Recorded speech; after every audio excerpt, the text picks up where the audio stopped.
কয়েকদিন আগে রাজ্যের বিরোধী দলনেতা শুভেন্দু অধিকারীর গাড়িতে ভাঙচুরের অভিযোগ ওঠে। ঘটনাকে ঘিরে তোলপাড় পড়ে যায় রাজ্য রাজনীতিতে। ঘটনায় তৃণমূল বিধায়ক তথা রাজ্যের মন্ত্রী উদয়ন গুহর দিকেই অভিযোগের আঙুল তুলেছিলেন শুভেন্দু অধিকারী। আর সেই কোচবিহারে বিজেপির সমর্থক কয়েকটি পরিবারের ওপর হামলার অভিযোগ ওঠে। আর সেই হামলায় এক গর্ভবতী মহিলাকেও মারধর করা হয় বলে অভিযোগ। আক্রান্ত সেই গর্ভবতী মহিলার বাড়িতে যাওয়ার সময় তৃণমূলের মহিলা কর্মী সমর্থকদের সঙ্গে হাতাহাতিতে জড়িয়ে পড়লেন বিজেপির মহিলা প্রতিনিধি দল। দেখুন সেই ভিডিও।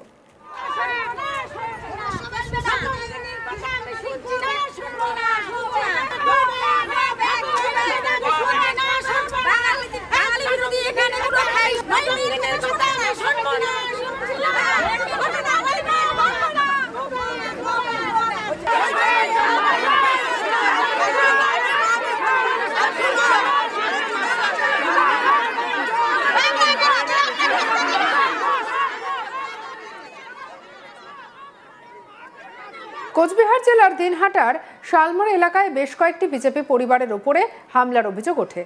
আর ওই পরিবারগুলির মধ্যে এক পরিবারের গর্ভবতী মহিলাকেও মারধর করা হয় বলে অভিযোগ ওঠে। আর এরপর তাকে কোচবিহারের সরকারি হাসপাতালে মাতৃমা বিভাগে ভর্তি করা হয়। বর্তমানে আশঙ্কাজনক অবস্থায় সেখানে চিকিৎসাধীন রয়েছেন ওই মহিলা। শুক্রবার দিনহাটার শালমারা এলাকায় সেই মহিলার বাড়িতে দেখা করতে যান বিজেপি বিধায়ক মালতী রাভারায়।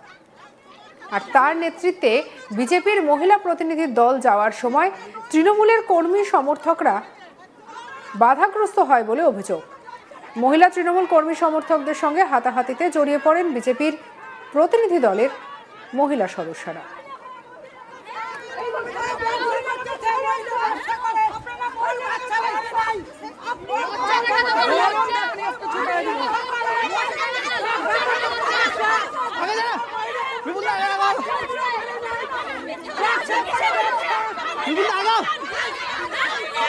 এরপরে এলাকায় চরম উত্তেজনা ছড়ায়। এলাকার বিভিন্ন অঞ্চলে তৃণমূল পঞ্চায়েত প্রধান এবং পঞ্চায়েত সদস্যরা বিজেপির মহিলা প্রতিনিধি দলের সামনে প্রতিবাদ দেখান। সঙ্গে গো ব্যাক স্লোগান দেওয়া হয়। তাদের দাবি শান্তিপূর্ণ এলাকায় অশান্ত করার চেষ্টা করা হচ্ছে। এই বাড়ির মহিলা একেবারেই ভালো নয়, উনি একজন বিজেপি নেত্রী। কি বলছেন পম্পা রায় বর্মন, পঞ্চায়েত প্রধান, শুনবো। আমার এখানে হামলা চালাচ্ছে, এখানে একদম শান্তিপূর্ণ পরিবেশকে অশান্তিতে ভরাচ্ছে। আর এইবারে যে মহিলা একদম ভালো মহিলা না, উনি একদম বিজেপি নেত্রী। আর হচ্ছে ওর একটা কর্মই ওটা হচ্ছে ব্যবসা, ও ব্যবসা করে খাচ্ছে।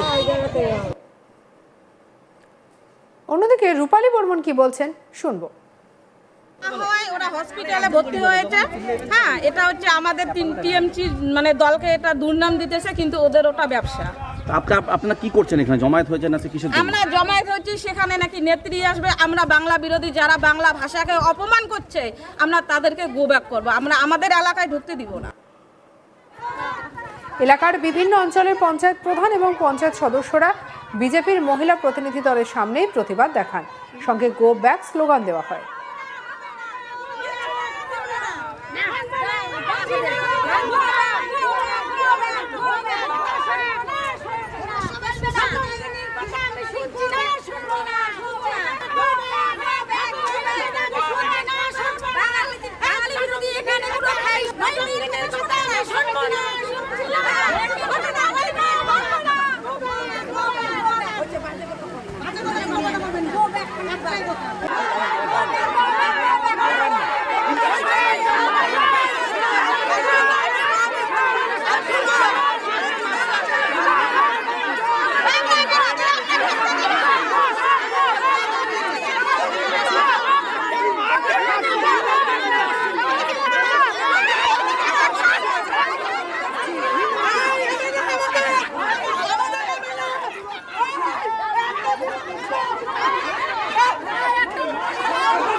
হাসপাতালে ভর্তি গর্ভবতী মহিলার কিছু হলে কাউকে ছেড়ে দেওয়া হবে নাই বলে আগেই হুঁশিয়ারি দিয়েছিলেন বিজেপি বিধায়ক মালতী রাভা রায়। কি বলেছিলেন শুনবো।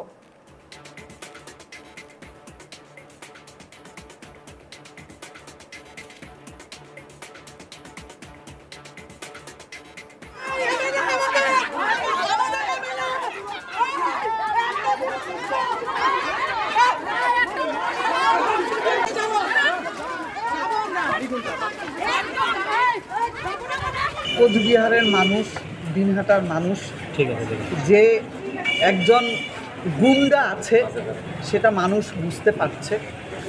যে আজকে যে ঘটনা ঘটেছে, যে অ্যাম্বুলেন্স নাকি ঢুকতে দেয়নি, পুলিশ অ্যাম্বুলেন্স নিয়ে গেছে, তবেই পূরবী বর্মনকে হসপিটালে আনা হয়েছে। তার মার কাছে আমরা জানতে পারলাম যে কাউকে ঢুকতে দিচ্ছে না, কেউ ঢুকতে পারবে না দিনহাটা। ওনার মৌরসি পাট্টা উদয়ন গুহ তার নেতৃত্বে যে প্রধান গিয়েছে, উপপ্রধান গিয়েছে, পঞ্চায়েত গিয়েছে, উনি যার কি মন ভোলা, মদন এরকম নাম বলল, যে তারাই গিয়েছেন, প্রধানের নাম উত্তম বর্মন, তাদের নাম বলল। যে প্রধান নিজেই, যিনি ওই অঞ্চলের প্রশাসনিক প্রধান, সেই অঞ্চলের মানুষ যাতে শান্তিতে থাকে, সুস্থ থাকে, তার দায়িত্ব প্রধানের। তিনি এসেছেন একজন অন্তঃসত্ত্বা মহিলাকে, যে তার বাড়িতে আক্রমণ, তাকে যে তারাই লাঠি দিয়েছে, তারাই মেরেছে, তারাই ধাক্কা দিয়েছে, সেই মহিলাকে তার বাড়ির থেকে যখন অ্যাম্বুলেন্সের সাহায্যেই তো আনতে হবে, অ্যাম্বুলেন্স ঢুকতে দিচ্ছে না তৃণমূলের গুন্ডা বাহিনী। আমরা কোথায় আছি? কুচবিহারে কি গণতন্ত্র আছে? কুচবিহারের মানুষের কি শান্তি আছে?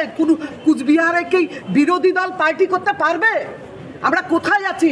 পশ্চিমবঙ্গে বা কুচবিহারে কি আইনের শাসন চলে?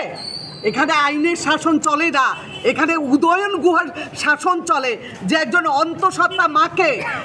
অন্তঃসত্ত্বা মাকে যেভাবে মেরেছে, তাকে হসপিটালে আনার জন্য অ্যাম্বুলেন্স ঢুকতে দেওয়া হয়নি। পুলিশ অ্যাম্বুলেন্স নিয়ে গিয়ে তবেই সেই পেশেন্টকে, সেই অন্তঃসত্ত্বা মহিলাকে হসপিটালে এনে ভর্তি করা হয়।